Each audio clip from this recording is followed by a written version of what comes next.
पाकिस्तान जो है वो वर्ल्ड कप में कभी इंडिया को आज तक हरा नहीं था पाया और शायद इतनी बड़ी खुशी पाकिस्तानी कौम को किसी और इवेंट से, किसी स्पोर्ट्स से, किसी और मामले से नहीं मिली होगी जितना कल भारत को हरा के हमें मिली।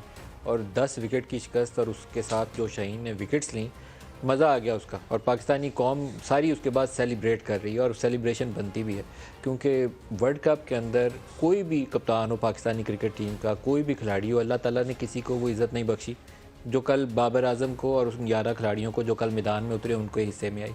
और कमाल हो गया उसके अंदर। भारत को ऐसी इबरतनाक शिकस्त हुई कि वो जो हमारे ऊपर गाने बनाकर और वो टीवी चैनल्स के ऊपर बैठकर हर्जा सराई करते थे, उन सारों को शर्मिंदगी का सामना करना पड़ा। और ना सिर्फ उनको, बल्कि पाकिस्तान जो क्रिकेट से मोहब्बत करता है, जो स्पोर्ट्स से मोहब्बत करता है, जो मुल्क यहाँ पर हमारे यहाँ क्रिकेट को फलता फूलता देख नहीं थे सकते, न्यूजीलैंड ने लास्ट मोमेंट के ऊपर अपना विज़िट कैंसिल कर दिया, तो उनके लिए भी मैसेज था कि हमारे यहाँ वो खिलाड़ी हैं शाहीन अफरीदी जैसे, जिनको कल लिखा गया कि ये बॉल जो आगे फेंक कर लेफ़्ट हैंडर बॉलर स्विंग कर रहा है जैसे वसीम अकरम करता था, तो ये एक रेयर क्वालिटी है जो किसी और में नहीं। तो बाबर आजम जैसा बैट्समैन कोई और नहीं। तो ये वो टीम है जिसके मुतल्लिक शेन वॉर ने और दुनिया के बड़े बड़े खिलाड़ियों ने लिखा कि यही वो टीम है जिसके अंदर कैपेसिटी मौजूद है कि वर्ल्ड कप की फ़ातेह भी बन सकती है। फ़ातेह तो किसी एक ने भी बनना है, लेकिन कल का दिन पाकिस्तान के नाम था।